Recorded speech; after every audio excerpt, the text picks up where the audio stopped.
Hello there, televiewers. Many thanks for joining us on Tuesday's edition of In the House, the 17th day of August 2021.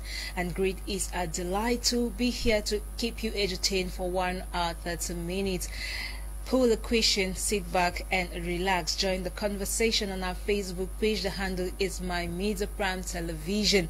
The rebroadcast of the program is 2 a.m. every weekday. So you can join us now with your reactions via WhatsApp and SMS number, which will be displayed in just a bit. Today we'll tackle another societal ill. Yes, we still focus on the home.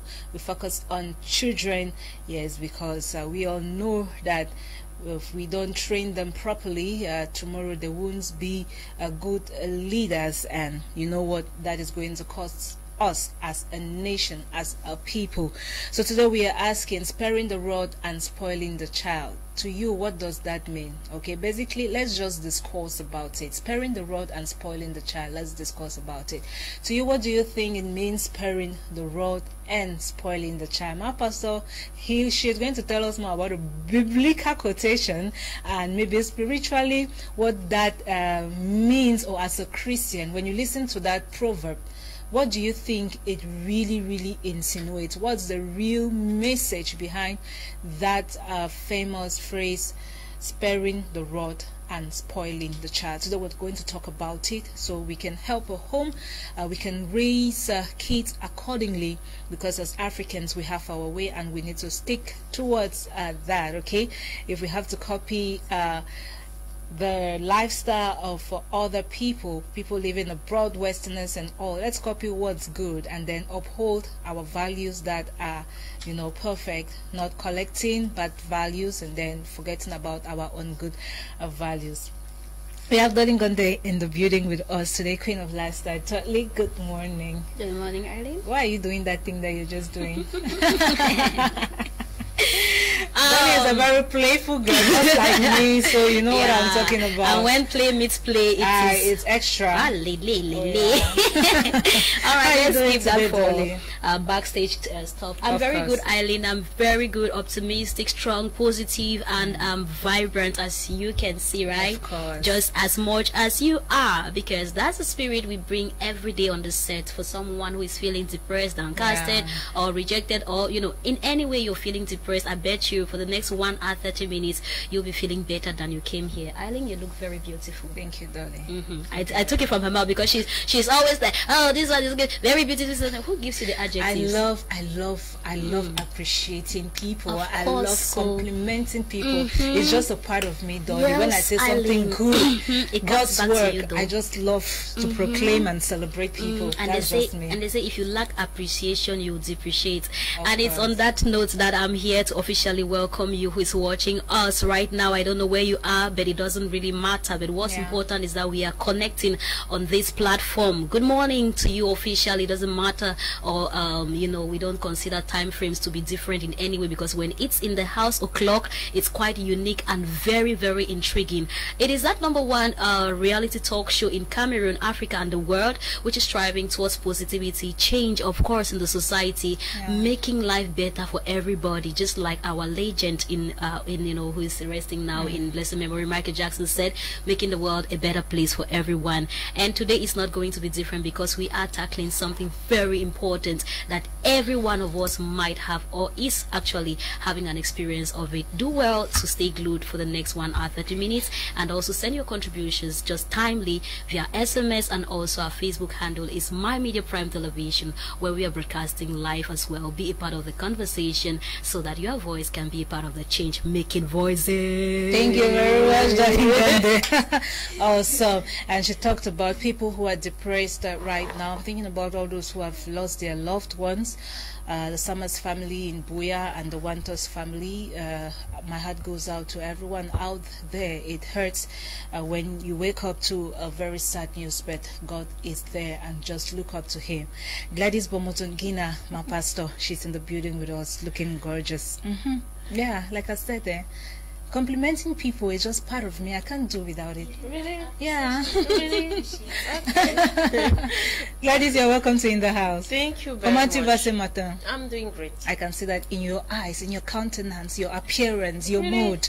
Oui, tu es tellement positif ces jours. Okay. If you say so, Okay. then it's okay. Yeah, it's okay. It's all right. Ok, bonjour à toutes les autres panélistes et bonjour à vous qui nous regardez depuis le chez vous. Ah oui, c'est la bonne humeur sur ce plateau ce matin. C'est vrai que nous sommes un peu endeuillés, mais c'est quand même la bonne humeur. Nous sommes là pour vous communiquer cela parce que effectivement, si vous ne commencez pas votre journée en souriant, rassurez-vous que tout sera difficile.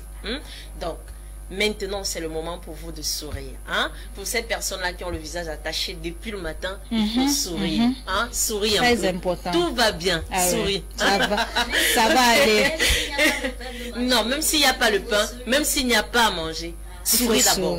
Souris et puis tu vas voir que tout va rentrer dans l'ordre. Yeah. Si ce, restez connectés, n'allez nulle part. Mais plus encore, allez sur notre page Facebook, likez, commentez et puis partagez. Yes, our God is an awesome provider. When you feel like my pockets are empty, I have no food, if he can take care of the birds, what about you, his own child, his own, he'll definitely take care of you for sure. We have Mrs. Igbokwe Mamka'a Mercy. She's a communicator. She's our guest for today. Mercy, it's a pleasure to have you here on set. It's been a little while, but we are glad that you are here. It's the hair for me. Oh, yeah, I love the locks. It's doing me somehow. Me too. I don't know what it is. I'm going to shade. I'm going to shade. I'm not hiding it. Okay. Feel free. It's all yours. Okay, it's always an honor. It's always a privilege to be on this platform to talk about, you know, the things that are plaguing our communities, the ills, and even celebrate ourselves when need be, and educate us out there in the public, as well as give you this opportunity as well to air your views or give us your own take. That's if you take to the social media handles to send in your own contribution. So it's another beautiful day in the city of Douala, and we are on set to dissect another very interesting topic. I guess this topic is so versatile that everyone has something to say or contribute to it, because it has affected every one of us. Everyone has been a child at some stage in their lives, and some of us right now, we are even parents. We've not just been children, but now we're handling children as well. Are you not still a child? Yeah, I'm still a child, actually. We are all somebody's child. Yeah, that's actually, yeah, I am still a child. That's true. That's true. So we are all children. Even to God, we are children of God, and He still disciplines us. Yeah, He still chastises us, not because He hates us, but because He loves us and He wants to see us better. Yeah. Thank you very much. Thank you. And like you said, Mamka'a, it's a very broad topic. If we want to talk about sparing the rod and spoiling the child, it could take us maybe even next week to break it down properly for everyone back at home, to really get the meaning of this particular parlance or spatial proverb from the Bible. Don't go anywhere. We will take a musical break here. Start sending in your reactions. When we come back, the panelists will have your say, and we'll definitely hear from you all as well. Not renewing. Exclusive. Chris Way Dynasty. Girl, I'm in love with my team.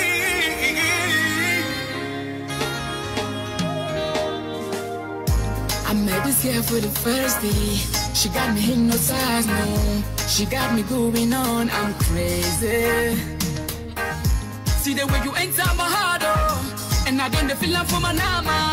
Tell me how I get your number, Yeah, girl, I'm in love with your magic. Girl, I'm in love with your magic. Girl, I'm in love with your magic, yeah. Girl, I'm in love with your magic. Girl, I'm in love with your magic. Yeah, I'm in love with your magic, yeah. Yeah, I go follow you. Go see your mama. Go see your papa. Go follow you. Go see your mama. Go see your papa. I mean, I'm a guru, I'm a lebe borambe. Yeah. I gotta walk on my, you know, I'm in every time I'm a guru thing. Yeah, I go follow you. Yeah, I go follow you. Batman go follow you. Yeah, I go follow you. Oh, chérie, comme mon corps. Dis-moi pourquoi. Me feel tout de mal, bébé de moi. Je fais tout pour que tu saches que moi je t'aime. Mais tu fais tout pour me décourager.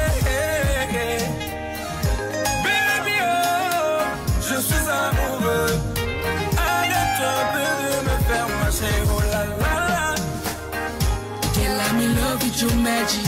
Girl, I'm in love with your magic. Girl, I'm in love with your magic, yeah. Girl, I'm in love with your magic. Girl, I'm in love with your magic. Girl, I'm in love with your magic, yeah. Yeah, go follow you. Go see your mama. Go see your papa. Go follow you. Go see your mama. Go see your papa. Amiga, me buru, díganle me bola, me.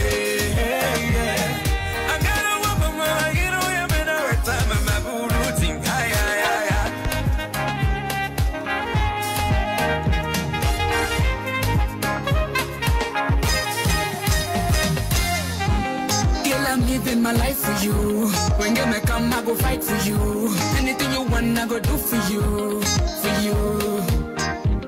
Girl, I'm living my life for you. When you may come, I go there for you. Girl, I wanna make you come close to me. Drop that pretty wine, cause you know the right route. Hey, you know the right place to drop that pretty body. Make my body they go down. Yeah, you making me good and da da da da, baby girl, gotta feel me. Yeah, you making me good and da da da da, baby girl, gotta feel me. Girl, I'm in love with your magic.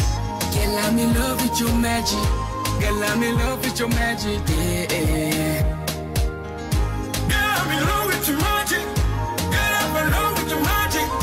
Girl, I'm in love with your magic, yeah. Yeah, I go follow you. Go see your mama. Go see your papa. Go follow you. Go see your mama. Go see your papa. Yeah, go follow you. Yeah, go follow you.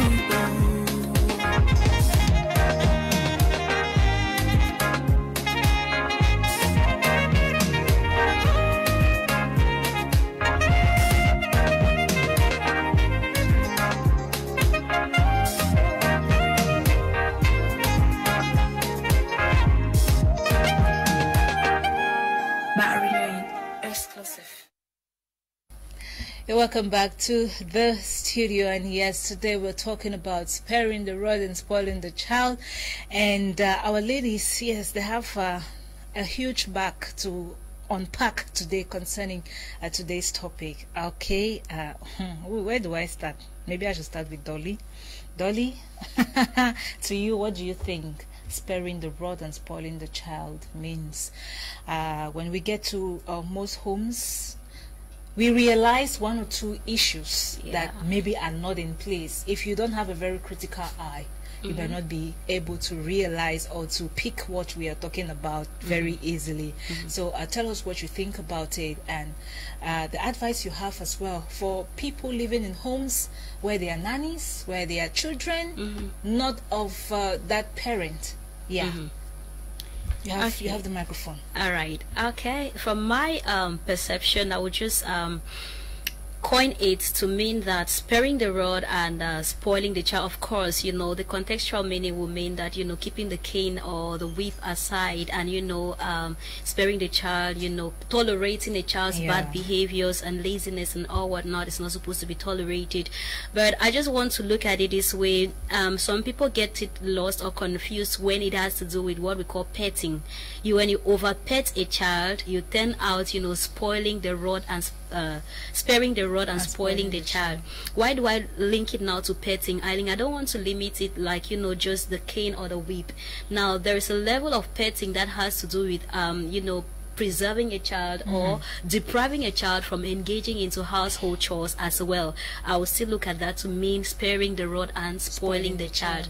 Now, first case scenario is the fact that, Eileen, when we look at most homes in Cameroon, especially those that are constructed or those that are built or structured in the urban centers, where everyone turns out to be extremely busy. And there is definitely need for an extra hand hand to be given, you know, when it comes to performing tasks in the house. But Eileen, I just want to say that so many times, or most often, these employers tend to exploit people who are sent to work with them. Yeah. Why do I say so? I think I've had experience of being a domestic worker somewhere, and it turned out to be like I was, you know, in turn doing just like almost everything, you see. Not because I didn't know what I was doing. Naturally, for me, I don't see it like this an extra hand I'm even giving to you. I look at you like family. That was the case here. And Eileen, it turned out to be, first you have an agreement that states that you are coming, you know, to put an eye on the baby. Like okay, so you were taken as a nanny, but you ended up being a domestic worker. It used to be a caregiver, you know, to a child, but it turns out to be like, oh, please, today, can you just help me do this? Can you just help me? And then you turn out doing everything. But now when you look at that home, you see young children, you see children of a particular age grade that you can definitely know that they are qualified for certain tasks, that their parents are undermining them to be able to perform these tasks.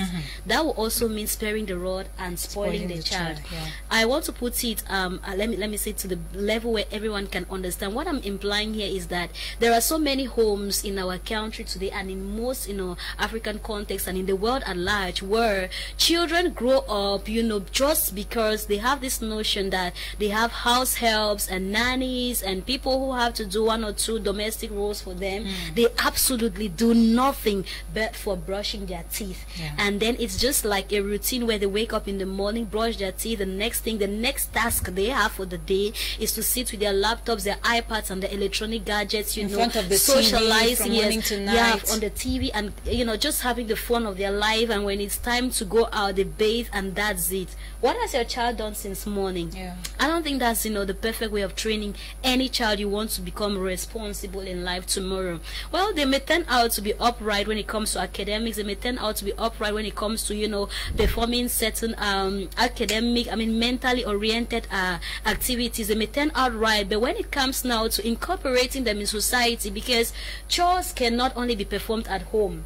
There are some domestic chores which will not only be limited at the confinement of the home. For instance, your child is employed somewhere tomorrow, and there is a task that is given by his superior or her superior, that you take care of the dishes. You can't wash dishes because you have not been trained to do that. I will shock you a little bit. 5 years I was in the boarding house, and we had students or friends or classmates and stuff like that who could not wash their socks from Form 1 to Form 5.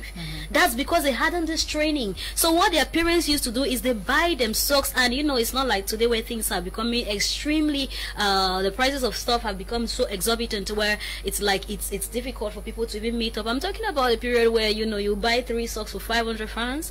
Talking about a period of time where you could negotiate and buy even 4 pairs of socks for 500 francs, and it was buy so a pair of socks at 100 francs. That's right, available. exactly, those okrika, okrika socks. So it's just like they had it like a normal where they had enormous in supply. They had enough as they wanted. Yes, exactly. And then, you know, they just wear and then they throw. And some of us who knew the meaning of, you know, pick it and keeping, you wash it exactly. well. So you know this okrika thing, when you don't pass your blood, you had before you come on you. So we used to benefit from there. We get these things and we wash them and we preserve for our own use, and then see where trouble comes. When you must take my socks, you don't thief, man. No, the word is thief. Yeah, after picking, we've been there. Like you sun your dresses. Sometimes it's about abandoning your dresses at the drying line dolly. Rain will fall, mud will carry it, and then somebody comes and pick and maybe one uniform, washes it, takes her time, and when it was about to be discarded, by the cleaners, then you take your time and select one, and then they come and call you thief, man. Do you know how hurting? No, it's that's for somebody who cannot, because I used to be a lawyer for myself back then, because I had you fought a good fight. We would talk it and go to the house mother and say, house mother, and I love the way she was fair.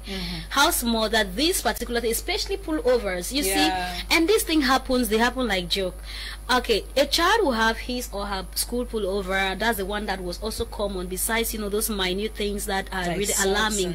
A child will have their uniform or their uniform or whatsoever, they become so reluctant to wash their own basic things, or they just sun them and forget there. And when we have our Saturday clean up, we are, you know, gathering those things to go and throw them. And you who is from a background, exactly, let me put it like smarter one per se, but from a background where you've been trained to know that anything is valuable when you treat it right. Exactly. I will take it, or some of us will take it, we wash and keep, just because your name is still tagged there, Mba, this, or I don't want to call anybody's name, but that person knows what I'm talking about. Yes, Mamka'a. No, I was in Bamenda, so we really hardly had those names, you see. So yes. So you're supposed to have Mamka'a in Bamenda? No, we saw talked of Namundo, so that's the first name that came to mind. All right, and fast forward to what I'm saying. Okay, you see those kind of names, and then you wear your pullover. You don't want to remove the name because you don't think, I did not steal, but it's a message I'm passing to you who had this rejected stone, which is now becoming the chief cornerstone in your eyes. I wear it and you say this is your uniform. Okay, we'll go to the house mother and say this is what happened. She was careless with it. Yeah, and picked it up, I washed it. No, you did not. You did not like it. You did not deserve it. And so that was also a message that we were passing to some of those children, to know that be responsible for your things. It's not because that because of the fact that your parents have this and that you just assume that everything has to be done by the maid and all of that. There is someone watching us right now. You are at home and you know very well that in your house the structure is that you get up in the morning, everything is done by the maid. Even your own panties and undies, they are being washed by the maid. You are being spoiled. Or one child in the house who is not the blood, you know, a child of the parents, of the family. Yeah, exactly. And most often we're talking about the season in the or the period in time when our brothers and sisters in the southwest region are looking for refuge, you know, in some of our houses. How do we treat them is a question I'm really asking. How do we treat them? Some of us have looked at these people to become our mates. Meanwhile, that was never the contract. Somebody calls you, please, can you take care of my child? Can they go to school? We take them and we don't even send them to school. They become our domestic workers without pay. That's the worst part of it, Eileen. Yeah, we don't even pay them. We don't even compensate their parents. But yeah, we're making calls every day to the village, you know, John is doing well, and there is this whole notion of no, you can't talk to the child now, because if you talk to them they'll start feeling nostalgic, they want to go back and stuff like that. Allow them to become adapted to the, you know, to the environment. Well, it will be good if you're actually treating them well, but if you are not treating them well, then it doesn't make sense at the end of the day, because that's exploitation, Eileen. So I was saying that, to briefly conclude on my session, I was saying that many homes today, Eileen, there is this notion of some people, there are some they call some children special, and they call others the jackass. The jackass house. Exactly. These ones are the ones who have to do things. But you know what I often say, for instance, if you are a friend to such a family, I like embarrassing people. My mom knows that she don't quiet. I will ask you, why is it only this child who is doing this thing? You see, it is holidays now, like this, Eileen. Oh God, let me not talk so much story. There are homes where the family has like a family farm. You understand? They have like a family farm just because maybe there are children there who have been to boarding school and they come back, they're like, well, Mom, I can't go to the farm, corn is going to scratch me and all of that. They are saying, okay, Mary and John, because you people have been here, you people should go and harvest the maize. You see, it's terrible. It's so bad. It's so bad. So sparing the rod and spoiling the child will cut across, you know, discriminative tendencies even in the home, Eileen, where you prefer that a particular child will not be engaged or should not be tasked to certain responsibilities, and it is meant only for some particular ones. And there is this notion of John, because you know you are from the village now, you are the one who can do this thing. I'm telling you, these things, I've lived them and I've seen them in many homes, Eileen. I know what I'm talking about. Where a parent would be like, okay, John does not really know how to split wood there. It is you who knows how to split. And they talk and they are laughing and cajoling you to make you feel like, yeah, that's actually your background or your responsibility. Yet you and this other person who is being preferred or reserved from doing that activity are of the same maybe age group, the same stature, the same, you know, strength, ability and all of that. But when it comes to sharing food, you are relegating this person to the background and still giving preference to the other person. This one has maybe two pieces of meat, and the other one who has been working all day long has, you know, a particular preference. What is it all for? Is it really called for? That's the question we are asking out there.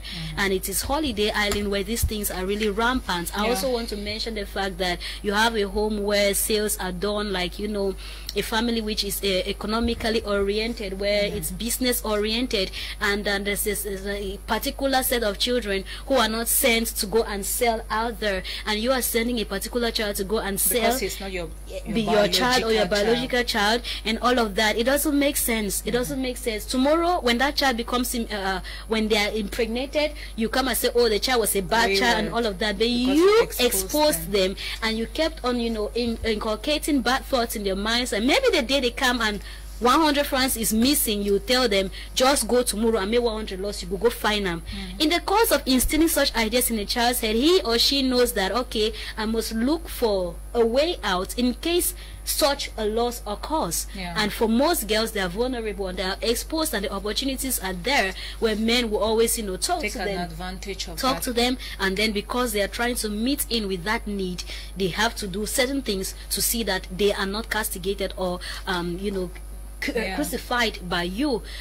In all, Eileen, I just want to say that every child, to ensure every child's upbringing, there is never a special child, and there is never another child who is considered to be an outcast or whatsoever you may look at. Even children who are born with, let's say, some of these defects like autism and what have you, they are still very special, and we must treat them accordingly. Exactly. Treat every child with the way that they can offer their services to you. Train every child like they were yours. If you have children who are not yours, under your supervision or authority, and I bet you see, the blessings may not even come now, but it is when those children will grow up that they start giving testimonies about you, that you know that what you were planting were actually good seeds that will produce definitely good fruits for you. Thank you very much, darling Ngonde. It's true, we did not have an opportunity for GLADYS to take this topic in French. She'll do that before she comments about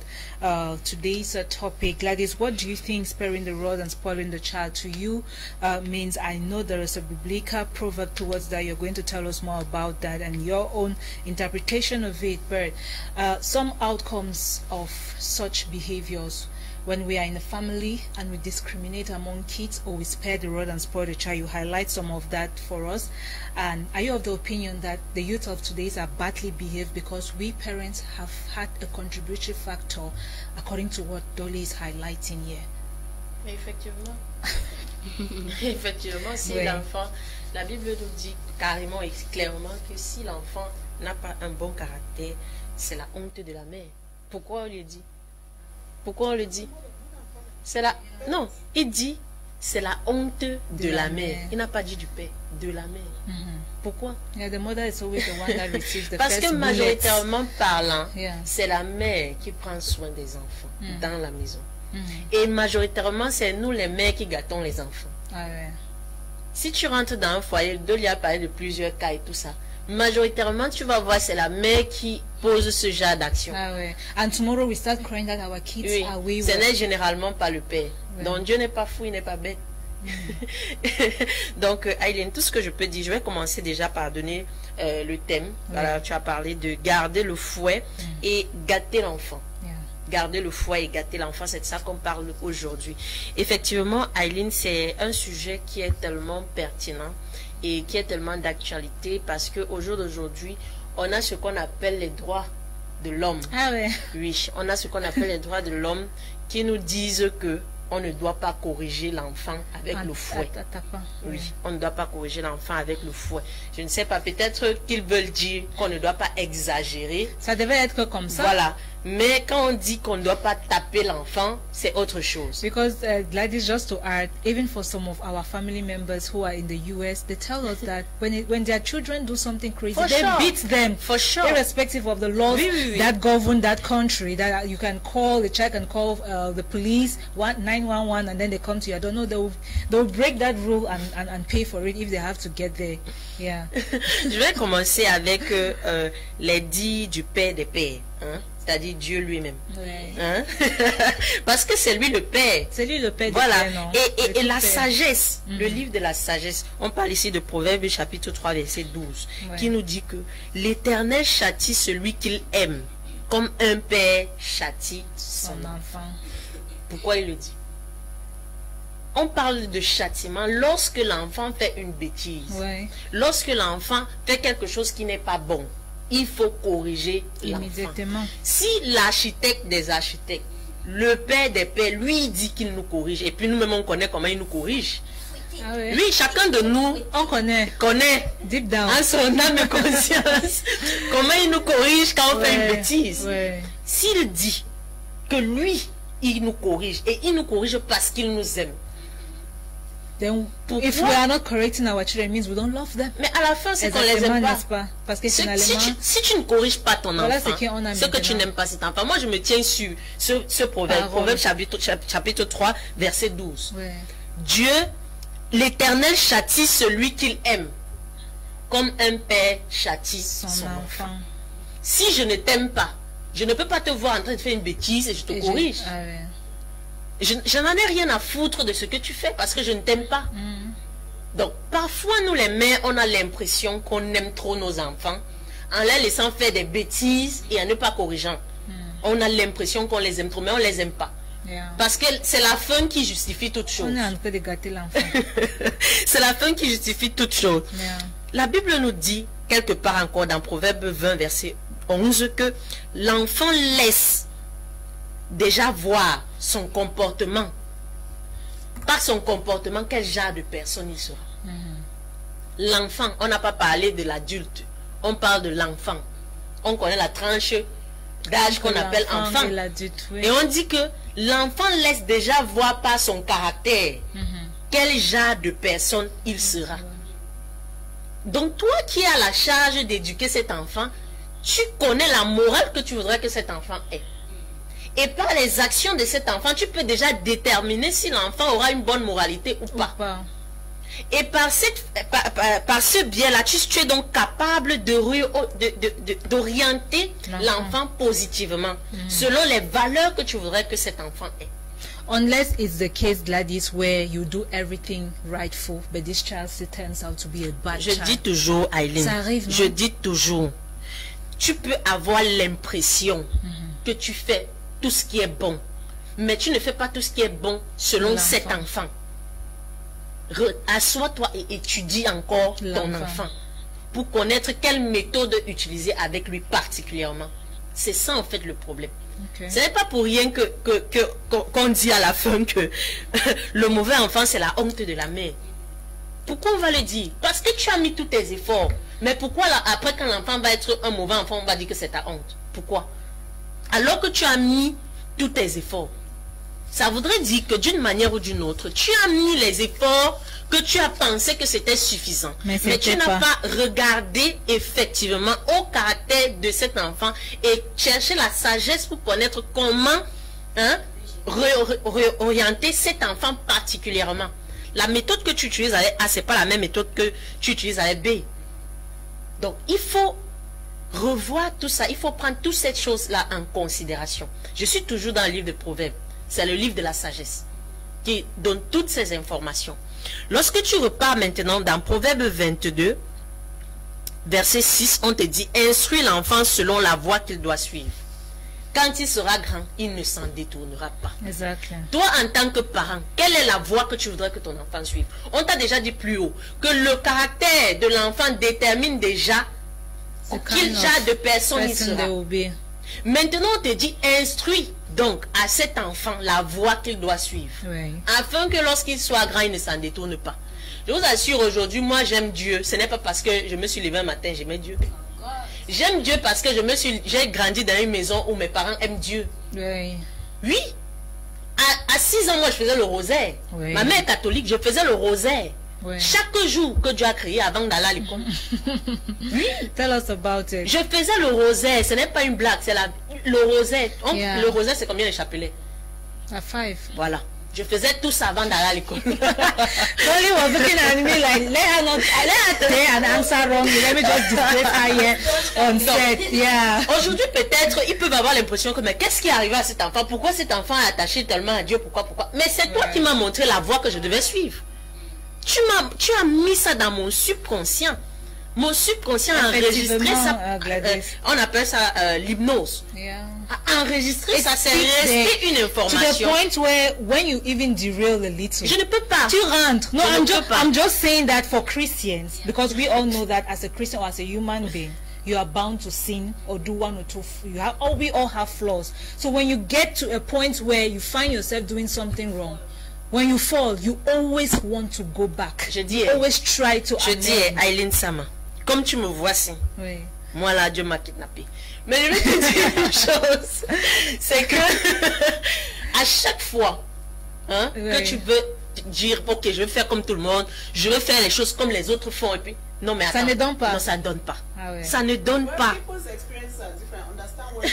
Yeah, but we can't deny the fact that, because even Bible says that when they grow up, right, they will not derail from that way. In life, there's a tendency that you can always derail. Maybe God may have arrested her to a point where she has never derailed. But with children, you can still give them the right path, show them the right path, but somewhere along the line they get lost. Yeah. But because you gave them you that taught them that orientation from one birth, way or they the will other, not. God will still bring them to revenu à ce que j'étais en train de dire. Find their way. Yeah, so it's like that. Tu es donc revenu à ce que j'étais en train de dire. Si tu enseignes à l'enfant la voie qu'il doit suivre, il va jamais. Qu'il monte, qu'il descende, il va toujours revenir là. Il n'y a rien à faire. That's what we are saying. Même si you lost your way, because even in the kingdom of God, before God called us back as sinners, we had lost our way, and He brought us back to. Yeah. Christ came to die and brought us back to Himself. Yeah. So even in the case where there are some children that will not lost their way, maybe like her, but in who told you that I lost my way? I don't know what I meant. What where the child loses their way, if you give them the right foundation. What I really wanted to say was this: we are human beings. Yeah. And none is perfect. Yeah, in a day we may have one or two things that we did that are not right, but somehow you always come back. As a Christian, you always realize that this thing, some people will not even consider sin. They will not even think that I feel bad about maybe talking rudely to GLADYS, maybe insulting Dolly, maybe gossiping behind. You come back and you have that.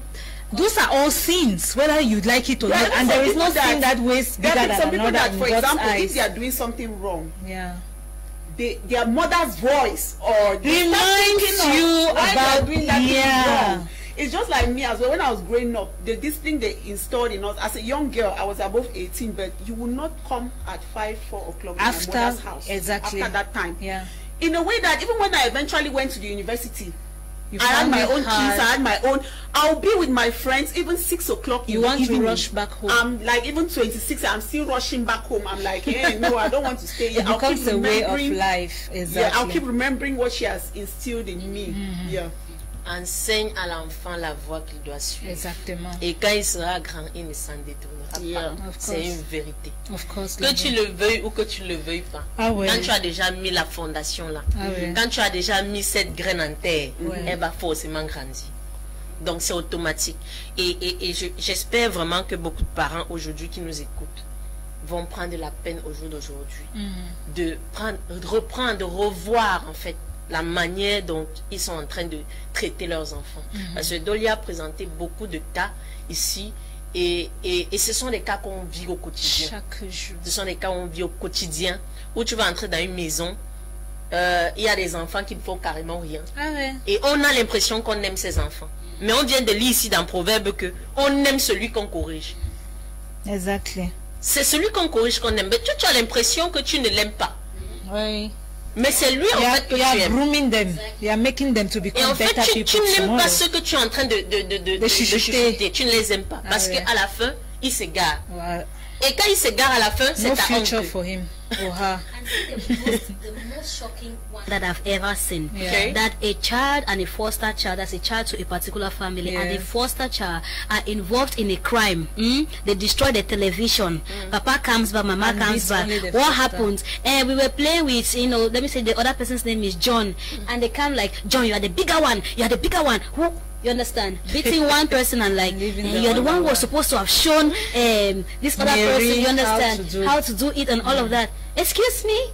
2 people committed a crime, for crying out loud. It's just like the story of the woman who was caught in the act of adultery, where she was the only one who was castigated because she was caught.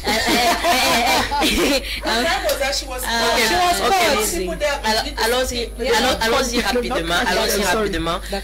Lorsque tu restes toujours dans le livre de Proverbes, Proverbes 22:16, on te dit la folie est attachée au cœur de l'enfant et la correction l'en délivre. Quand on parle de correction ici, on parle de la chicotte. Le châtiment, là, ça l'en délivre. La folie. Il y a un moment que si je ne tape pas mon fils, il ne prend pas l'ordre. Il ne prend pas l'ordre. Je dois lui taper un peu. Même si c'est un peu comme ça, je lui montre que maman est vraiment fâchée. Si je ne lui tape pas, il ne prend pas l'ordre. Ça, c'est une vérité. La folie est attachée au cœur de l'enfant. Ce n'est pas qu'il ne connaît pas que ce qu'il est en train de faire mal. Il connaît. Mais il fait pour tester. Oui. Ta réaction. Il faut me laisser voir si tu vas tu vas agir ou si tu ne vas pas agir. Et si tu n'agis pas, ça devient une habitude. Ah ouais. La folie est attachée au cœur de l'enfant. La verge de la correction. Quand on parle de verge, pardon, on parle du bâton. La verge, c'est le bâton. La verge de la correction l'en délivre. True. Donc il faudrait qu'au jour d'aujourd'hui, lorsqu'on parle de human right whatsoever, non, sérieusement, qu'on prenne aussi en considération que nos enfants ont besoin de correction. Ils en ont besoin. Every day, Gladys, every day. They need it. I say if I not beat my boy at a given point in time, like when he's getting sleepy in the evening and his energy is, I don't know, is rising and dying. If you don't beat him, he will not take order. I was a regular customer. Right. Used to display his skills. My father. I caught you café. Jesus. Okay. Donc pour conclure, Eileen, je vais conclure avec ce verset, toujours dans le livre de sagesse, Proverbe chapitre 23, verset 13, qui dit: n'épargne pas la correction à l'enfant. Si tu le frappes de la verge, il ne mourra point. Thank you. My aunties and my mother. Il ne va pas mourir parce que tu l'as corrigé. Yeah, my aunties used to say, cry. You will cry now. Water will come on, no be blood will come on. But some people are exaggerating. No, you shouldn't exaggerate it. There is child abuse now. C'est l'excès qui est problématique. Parfois on tape l'enfant, tu as parlé tout à l'heure de l'enfant qu'on tape pour rien. Ça c'est l'abus. Mais si l'enfant fait une bêtise et que tu le corriges, ça n'a rien de mauvais. L'enfant apprend que ce qu'il a fait mal. To draw a line, even in a case where a child does something wrong, you as an adult know the degree of beating. Yes. Not like exactly. You should beat the child faints. Like the water in the West region. Is it Bamenda? He was in the West region. Because of the way it is going, it's like some people use wickedness in their heart now. Yeah, the child did something wrong, but they use of our wickedness now to harm the child. You use your but do it with good instinct intention. To correct with the child. Good intention. Don't make them like tu le fais avec le désir de corriger cet enfant pour que cet enfant soit meilleur. Tu ne vas pas exagérer. And it's not for everything that you also beat a child. We should put that at the back of our minds. Pas toutes les choses que tu don't like I was saying with me, it works a lot because my son is not beating on a regular. But il a peur du chicotte. He's really scared of a cane. So when you bring the cane next to him or you give him one whip, he takes order eventually. Let's get this reaction and then hear from Mamka'a. Hello pretty girls in the house. The phrase spare the rod, spoil the child is a modern day proverb that means if a parent refuses to discipline an unruly child, that child will grow accustomed to getting his own way. He will become, in the common vernacular, a spoiled brat. The saying comes from Proverbs 13:24. He who spares the rod hates his son, but he who loves him is careful to discipline him. What Gladys was just telling us there a while ago. The Lord uses discipline to reveal our sin to us. This is also how parents reveal the truth of our need for a savior to their children. When a child does not feel the consequences of his sin, he will not understand that sin requires punishment.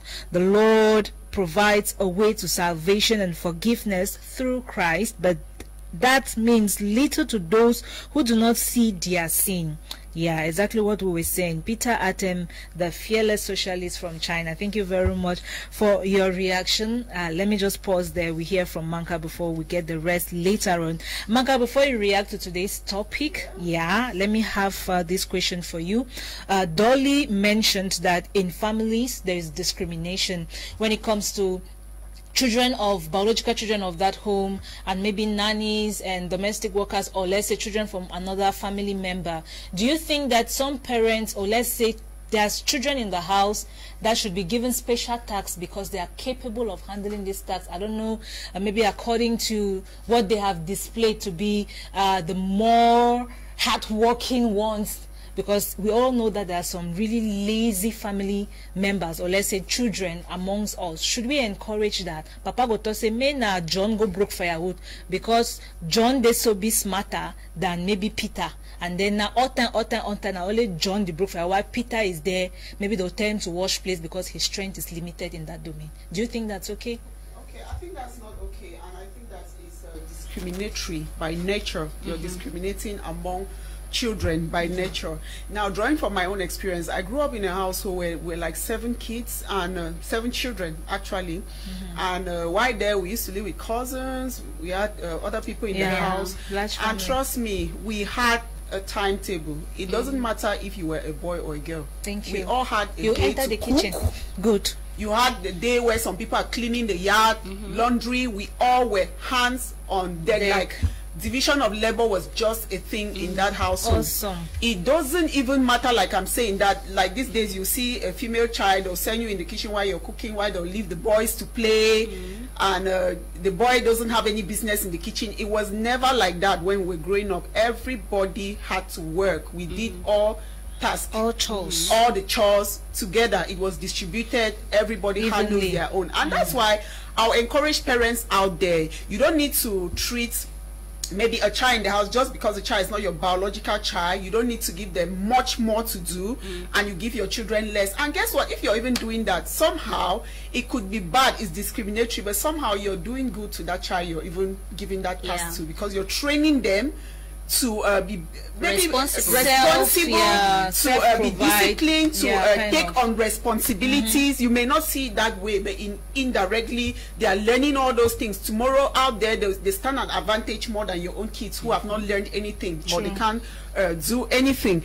And naturally when I come across people, men and women, even in my relationships, I often just think that we all should be doing the same thing. Exactly. Yeah, I don't feel like there's something that is just special just for me to be doing while you're just sitting around. If I can do it, tomorrow you can do it as well, and vice versa.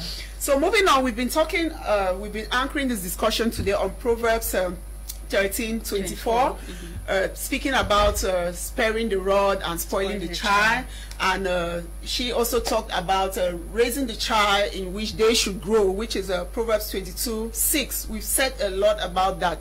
Now I want to come from the angle of now when we talk about not the rod, let's talk about the rod here now particularly, which we consider most people whip by the cane to discipline a child through that form. I want to say that that is just one aspect of you disciplining your child. It's not limited just to the physical whip. And just like you're saying, you know your son too well, and you know he's scared of the whip, that's why you can use it on him. There are kids that they've gotten so used to the whip that it doesn't even make any or bring impact again to their life. No matter how you beat them up, it doesn't have anything to do with them. They'll still go ahead and do what they want. So it's to say that as parents, we ought to be disciplinarians who are flexible by nature. Study your kids, know them, know the angle to which when you touch them, they feel that okay, I'm being disciplined here, I'm being Yeah, I'm being corrected here, or and so, because discipline goes a long way, even with emotional and social development of a child. Yeah, and if you have to imagine, instill values, maybe your Christian values, beliefs in the child, you know that before you grow up to even become an adult, they need to instill those values on you, so it becomes a part of you. It becomes like a core part of you that you cannot depart from it.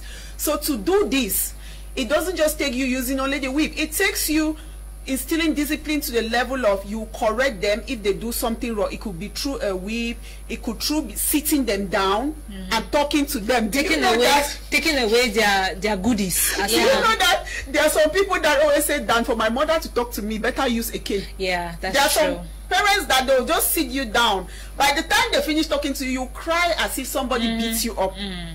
They'll talk to you, they'll touch your conscience or appeal to your conscience in a way that you will know that this thing I did, next time really you see it, you go to the other direction, you know. Because like when I was in high school, we had this book. Let me draw an inspiration from it. Black Boy. I don't know who read literature yet. I read Black Boy. Yeah, Black Boy. And we saw what Ella writes, how she was a good disciplinarian as a mother to Richard Wright. Yeah, and imagine at 4 years, that now cuts across the point where we are trying to say that know the degree, if you're using the whip, know the degree to which you punish a child. Let's draw the line. Don't go over the board. That becomes something else.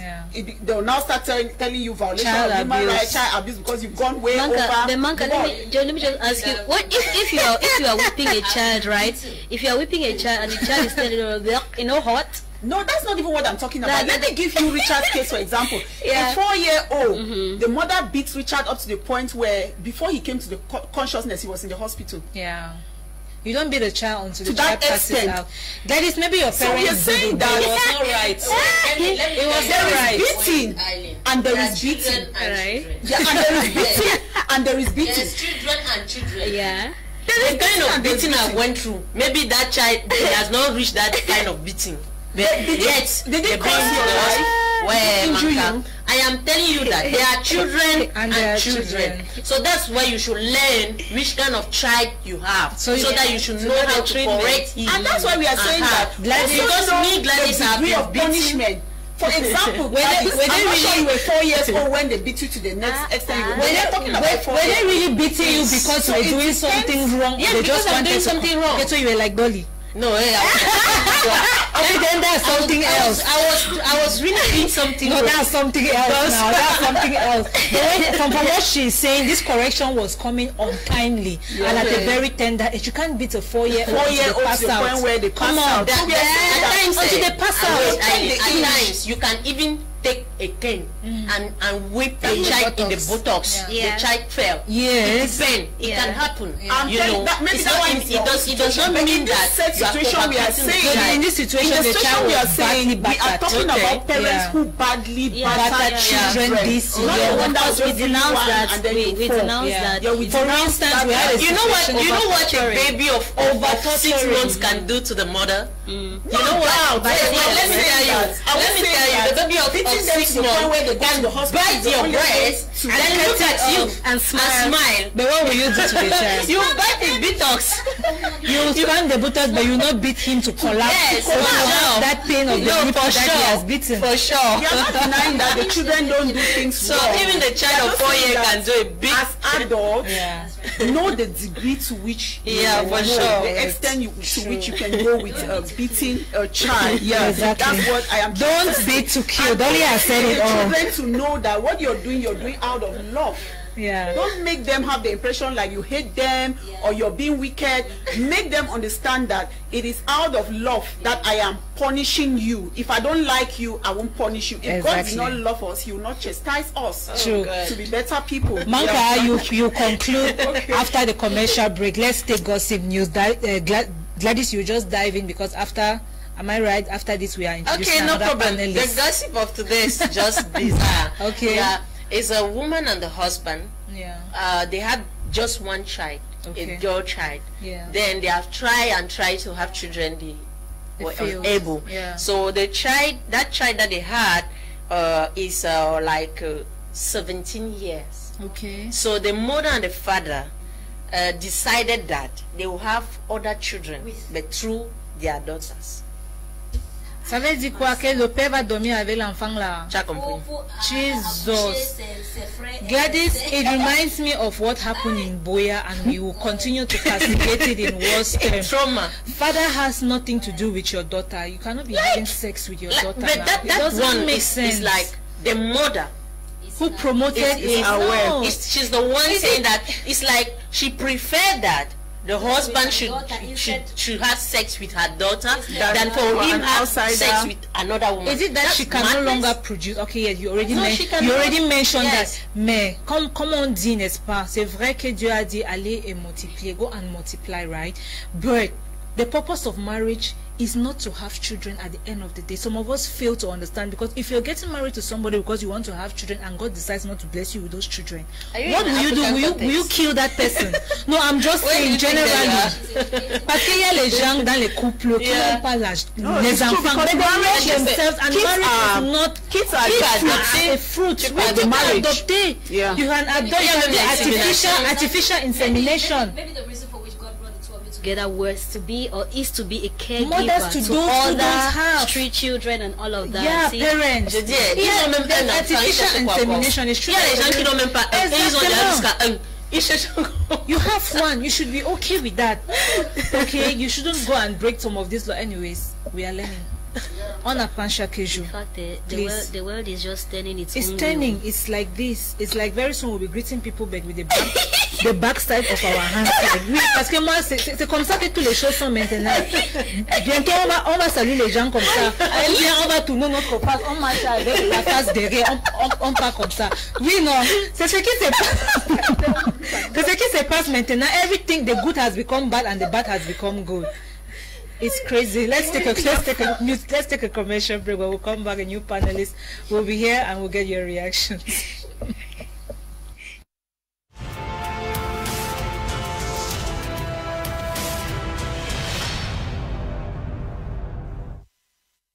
My Black Crown, MBC.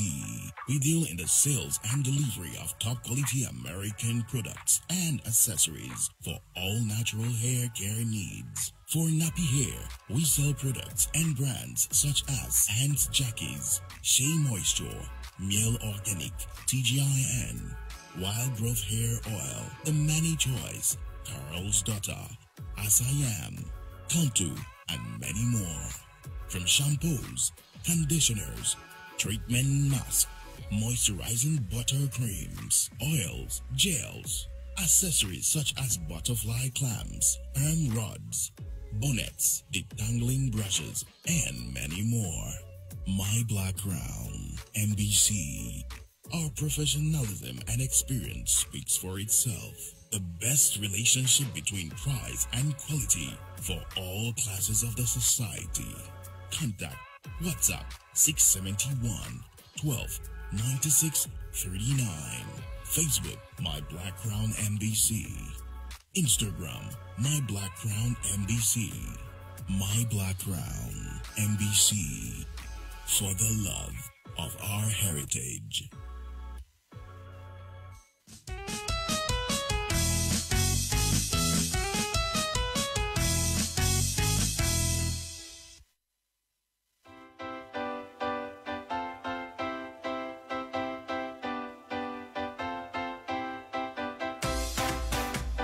BT Media is getting better, going further with clearer images. Our channels, My Media Prime, My Movie Africa, French and English, My Music Africa, My Gospel Africa, Real Black 1 and 2 will be upgrading on EMA 17 with frequency 12,333, symbol rate 30,000 on a vertical polarity 17 degrees east. This is to satisfy our consumers who watch our channels for information, entertainment, and education.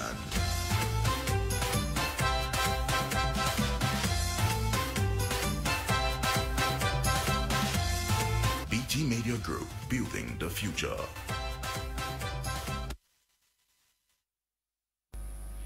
Yeah, welcome back to the studio. And yes, before we took the commercial break, we reminded you that the next panelist will be here. The last one for the day, it's Nora Kakebi. Nora, good day and welcome to In the House. Thank you, Eileen. Oh, it's a pleasure to be here. Oh, yeah. Televiewers, and so it's a pleasure to be here. Every day, yes, every day to educate the multitude of our listeners scattered over the world. Let me get this reaction while you prepare to tell us what you think about sparing the rod and spoiling the child, how it works for you back at home. Good morning. Sometimes a cane makes a child become more stubborn. Study your child and know what works for him or her. Some children just need you to talk to them and they will change. And don't make a child know already the type of punishment you have to give. It is not in every case that you beat a child when he or she goes wrong. I believe more in talking to a child than beating. Thanks very much, Clotilde. And that will also depend on the age or ages of the children involved as well. And Clotilde is asking, Dolly and Mamka'a brainstorm on this. Please, should we beat a child of 18? That's already an adult, right? They say you're an adult at 18, not so. It's beyond 18. It's beyond 18 that you're a child. Why won't you be the 18-year-old child? Okay. That's your child. And to those who are children, and then I asked her one question: are you not still a child? Of course. And she said she's somebody's child. Yeah. See, God, the real African family, you never outgrow your parents. So I have my big brother, my father beat him at 34. Jesus. That's way over Yes. the board now. No, it's not way over the board. It is when you don't reason sometimes how you have to reason, and your father he did knows something that. absurd. Exactly. Like So it took a week. exactly. So it's putting the child back on track. Yeah, I think how I every brought mother- you up. Yeah. Even if the child can do brother fair, if you know where you've come from, you will never, use your hands against your father and stuff like that. Yeah. And when I say beating, it's not like took a flock and was slapping me. It was like one spank of the year. Yeah. To Mothers put you back on are track. very good at doing that. So yeah, they a child correct never you the grows day that you don't exactly. So True. you're, You need correction. even Any if child you're who needs okay. to be corrected must be corrected. Yeah. And you I can do that have one of my grannies, even now, we call her Rambo. You just do anything messy around her, she catches you here. You cannot get her hand off. Yeah. Pinches you well. grandma's hand. gives you some red, lines and all. Okay, let's Africans, get we a know few more also. reactions. Shout out to you guys, and I just tuned in due to the topic and discussion panel. Is Jesse from Yaoundé. Okay, Jesse, we wait to hear what you think about it.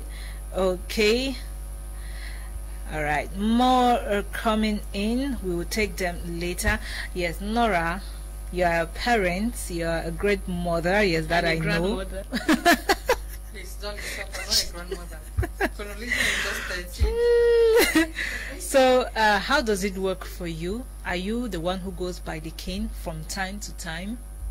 Or you just don't beat them and correct them otherwise, sparing the rod and spoiling the child?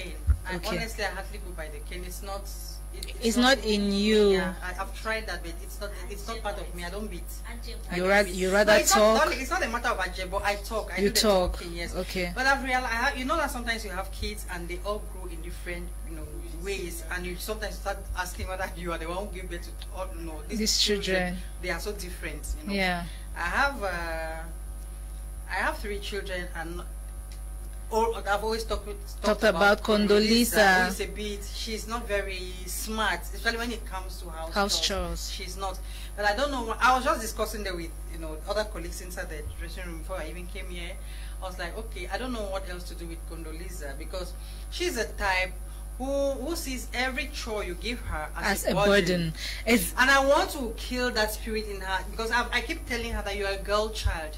You're not doing it for me. You're doing it for yourself. You have to empower yourself. Not only education is not all that matters. You need to know how to, be a woman. How to be a woman. Take care of your home. Of course, someday you get married. Someday you have kids, just like I've had you and your sisters. And you have to be firm for yourself. So yeah. But I do the talking all the time. All the time, I just keep talking. I'm just hopeful that someday she will change and understand that she has to do these things. She shouldn't look at it like, but of course, I don't beat when my husband does the beating. Okay. So it's not like she's being spared all the time. She's not spared. All right. Now, because my husband knows that Nora cannot raise the cane at her. I will do that, and then I do the talking. Okay. But we always know. And you always, when he beats, of course, you let her know that you're not beating her because it's not hatred. It's not out of hatred. It's out of love. You want to save yourself the embarrassment and save her the embarrassment. We've heard of situations where women go into marriage and they cannot do anything. True. You start calling on the phone, and how do you go about doing? You can't boil rice. You can't make stew. You can't make chicken. Those are the basics. Yeah. As we are talking, Condoleezza cannot do jollof rice. I'm sorry to say, she can't do it. Yeah. She can't do it, but of course I'm not getting. But Nora, let me step in there. I asked her a question before you came. In homes, right? Parents realize that their children that seem to be smarter. They feel like maybe Dolly has the ability of cooking, while maybe Eileen has the ability of cleaning. No, not sleeping. Of cleaning, or maybe, I don't know, doing the dishes. Is it fair that you keep allowing Dolly to do the cooking because she has the strength in that domain? Because if you do that, it means that you're just grinding the other one who doesn't know. Yeah. You're being discriminatory, and then you're not helping the one who doesn't know the cooking in any way. So how does she learn how to cook? Jacob and an Esau. Yeah. Good. That was an error that, you know, Rachel would have corrected. The parents of, that was an error they would have corrected. They did. Because they specialized that this one loved cooking, the other loved interchange. Interchange. Able to interchange and do the things. I was about to say that there's something they call life survivor skills that everybody should be able to. Yeah. So irrespective of whether you're gifted, for example, you can't say because I'm not a pastor, why am I reading the Bible? Yeah. At least you need to have general knowledge of the Bible. Yeah. Of course. But for Condoleezza's case, I just believe, like we said here, she's a slow learner. She's slow at adapting and picking up. And the watchword is being patient. Mercy was here and she talked a lot about that. Education cuts across the classroom. Exactly. It gets to the homes as well. Rapidly, let me just come in there. I think when Gladys was talking about something, understanding your child and knowing how to deal with them. Yeah. Because I am one of those persons who stands perfectly well to believe that there is no slow learner. To differ from I think there's a slow learner. Now, no, we don't learn at the same pace. Listen, all right, that may take another day argument. Naturally, that's why everybody. It's about like a body. Everybody cannot be. There's a level of understanding. Understanding a particular. If you don't tell her, she will not do. Dolly, everybody cannot be first. Somebody said it yesterday. Everybody cannot be first. We all like your brain does not work the same. Your IQ and my IQ are not the same. That's right. And my IQ cannot be permanent. I can always change it whenever I want to. No, we have geniuses. We cannot fight that fact. Anyway, we'll take the argument someone other day. We cannot fight that fact. We have geniuses. I'm just saying, so when you hear you say, oh, mommy, I'm taking that to we are gifted in our own domains. Condoleezza may not be gifted in cooking, but she might be gifted in bookwork as much as maybe the younger sister, it's all bright is. So you will not kill her because she cannot cook, whereas she can do best in school. The other person may be doing best in school and may not be able to do house chores. You cannot kill them. But you teach them. I am personally saying you continue to teach them. Their basics. Especially when it comes to life survivor skills. I will not refuse. That's why I said slow learners are there. Slow learners. Exposure, training, patience, and you know, thank you. Thank you. There are children who just don't want to do anything, but you have to continue. That should not be. Yeah. So that, you know, they know that they should. It's their responsibility, especially given the fact that they are women. They are young girls who are growing into women. So they must learn how to do this thing. For sure. No Thank you. Please don't relent. Don't relent. Keep pushing like Lizzie, my ladies have said. Yeah. She'll definitely pick up with time. She's still very young, Nora, just in I think Form 2 or Form 3. Greetings to you all in the studio. Thanks for the wonderful program on our children upbringing. I'm learning a lot from there. Please, we should also understand that it's not good to starve a child from food because he or she has committed a crime. The action may only land the child into stealing. I'm Robinson from Bambalang. Robinson, thanks very much, because this is what most parents do. You want to starve a child because the child did something wrong. No, not at all. We castigate that in worse terms. Do not try it. Yes, that's a child's right. A child has the right of eating and drinking water and having health care, shelter and all. If you're a parent who does that, please never. You shouldn't do that. Goodies are different from food. They have their goodies. It's different. You can cut that a little bit or their allowances, but not food for their daily upkeep. Nora, what are we eating today? Talking about food. Okay, we have a goosey stew. stew today. Egusi stew. You could do that with chicken, you could do it with beef, you could do it with fish. If you can, whatever your pocket can afford, you can provide that for your family. We have egusi stew. And in doing our egusi, of course, I'm doing it with meat, beef, We're doing, you have your beef, you have your egusi, that's a ground egusi, you have the tomatoes, you have onions, you have garlics, you have white pepper, you have leeks, which is also known as green onions, you have the vegetable oil, Maggi, salt, and of course your pepper, for those who eat pepper. You start now by washing your meat and boil it with salt, Maggi, onions, I like seasoning my meat, onions and garlic. Then you grind your egusi and wash the tomatoes and slice it, keep aside. Then you preheat your vegetable oil. You preheat your vegetable oil and then add the chopped onions. After you must have preheated the vegetable oil, you add your chopped onions and then you saute for about just for a few seconds, and then you add the tomatoes and simmer until the juice of the tomatoes is dried up, and then it no longer has the sour taste. And then you add your, at this point you can add the egusi and the beef stock together with the meat, the garlic. In fact, you add everything: the stock, meat, garlic, chopped onions, white pepper, and then you, of course, you taste for your salt and Maggi. You remember that when you were boiling your meat, there was salt and Maggi. So as you're adding the salt and Maggi, just be very careful so that you don't over salt your food.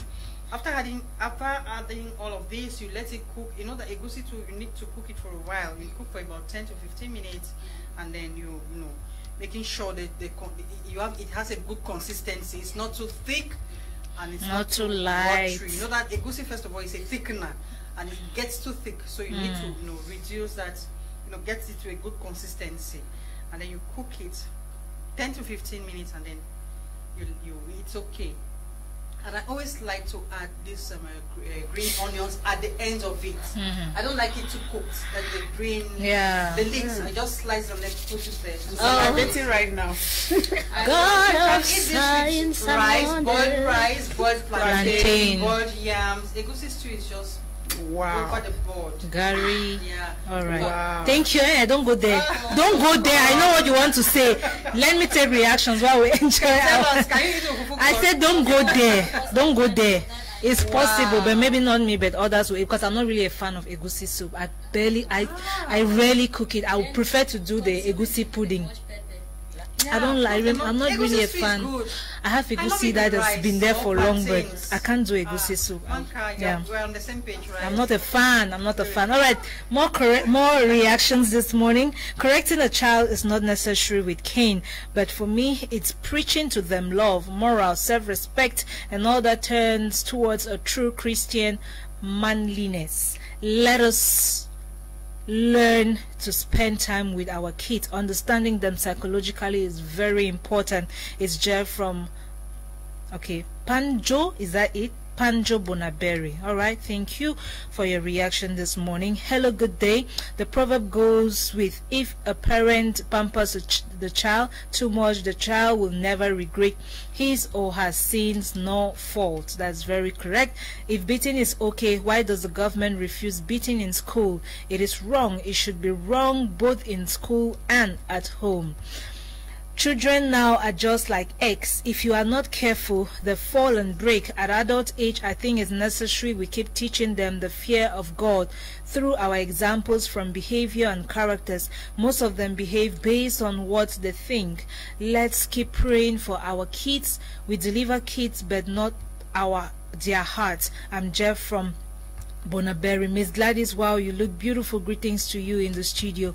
Thank you for the compliments. Okay. All right. Good day to you all. Thank you very much. Somebody just greeting us there.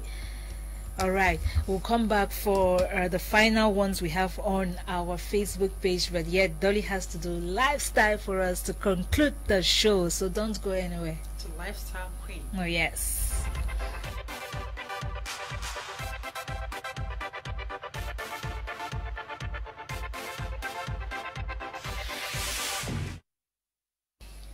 Children, yes, auntie. Okay, welcome to our special lifestyle slot today. And we'll be talking about some basic tips parents must assign their children to. Basic tasks, rather, parents must assign their children to before they get into adulthood. The first thing is, this is very important, as you see it on your screen. Junior should be able to brush his teeth by the time he can talk and he can run around. It's very important. Get their small size toothbrush out there and ensure that while you are doing it, they are also doing it, so that by the time they grow up, they will not depart from this behavior. Do you know that we still have some people who are traveling with us in the buses, and when they make you can easily just collapse. So it starts from this, so we don't want to have such stories. The Jackie Chan of the house. While they are being adventurous, picking things, you know, sticks and all of that, it definitely tells that their hands can now hold a broom or the brush or whatsoever it is. Rather than you letting them or watching them, you know, picking sticks from here, go get the brush or the raclette or whatsoever that's used in cleaning the house and give them to play with it. That's a better toy for the child. You stop sparing the rod and spoiling the child. It still falls under this line. So if your child knows how to walk around and use a stick around, then you should start giving them or train them with the brooms. It could be like a joke, but then you see that they are actually performing the task as you are supervising them on a daily basis. And then the washing of plates, please, is not just for Maria Maka in your house. I'm talking about the maid in your house. Your child should be responsible enough to know that each time they eat, they must wash their plates by themselves. And in doing so, the first 2 times you are supervising that, the 3rd time you are not there, but you come back to supervise if they did it. And if they did not do it, please do not spare the rod and spoil the child. You know what I'm talking about here.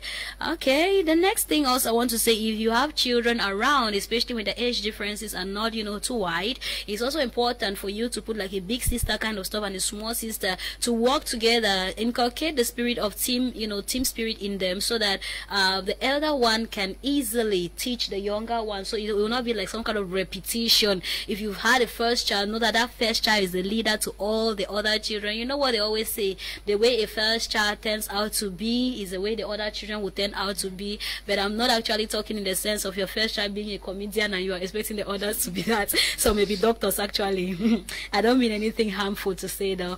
And then this other little one, which is a little bit minute, but it's also important. This activity is very important in 2 senses, Eileen. First aspect is that it is helping the child to be responsible, but also grooming them to become agriculturally oriented, which is very important and what our society is looking up to. Get a small garden wherever you live, whether you are renting an apartment or whatsoever. They get a small garden and, you know, assign your child each morning or every morning before they go to school to water the flowers, to water anything that's growing, so that they know that by themselves they can start, you know, having an agricultural mindset or mind frame, which is actually leading the world today. The next thing, last but not least, is also assigning them to fetch water. Yes, it's very important for you to always tell your child that when they wake up in the morning after brushing their teeth, sweeping the environment, doing 1 or 2 things, go now and fetch water. And it's very advisable for you to send them in a group. For those of us who are from the Kwekwa and other local communities, we know what this means, you know. There's exactly, you are discussing. And when you do that, it's very responsible. You leave the child, you know, growing up hardworking, and you will not regret it when they become what they will become in life. Alright, thank you very much, Dolly. Very educative lifestyle today. To conclude, let's get the rest of reactions. Good morning, ladies, and all the men watching on Facebook. Using a whip to discipline a child is old school and no lesson learned by the method. If you had taught the child before, the mistake would not be occurred or will not have occurred. Why punish for a mistake which you did not teach in the first place? Parents should learn to teach first, and if a child does not follow, teach again. Beautiful ladies, remember, discipline does not mean you must use a whip. That's Peter K. And the first message was from Afino, Anita, I know there. And talking to Dolly, you say, girl with cream jacket, a whip is not a form of discipline. There are other forms of discipline. I believe in the whip being a form of discipline, but like my ladies have said, you don't whip to kill. She said it. You don't whip to kill. You whip to correct.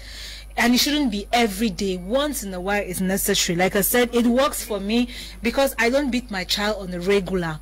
But when he gets really crazy and naughty, Nora, if I don't use the whip, he doesn't come to order. And I don't beat him to remove scars on his body. I touch him just a little. So he should know that Mama is really angry and this thing you did is wrong. So if we correct the right way, I think that we will not spoil our children at the end of the day. Children who don't listen to just talk. Most people have said it. It would depend on the kind of child you have. If it's a child that listens to conscience talk more, then you should do the talking. If it's a child that you have to make him kneel for few seconds or few minutes, make him kneel. If it's a child that will need to go and fetch water, maybe more than they usually do it, let him do it. And if it's a child that you think that giving them 2 whips on their butt will make them take order, then you as a parent should do it. You best know your children and you should pick out the right means of discipline. Do not spare the rod and spoil the child, because you'll be hating that child and creating a monster in your home, and I bet you that monster will come for you. And many have killed their parents. We don't pray that for anybody. Thank you, ladies, for your great contribution. Thank you to the crew behind the camera, the televiewers, many thanks, and the lovers on Facebook. Thank you very much for the sweet words and the great contributions you brought in today. Take the rendezvous for tomorrow, God willing. We will be here for another amazing edition of In the House. Do not miss it, inshallah.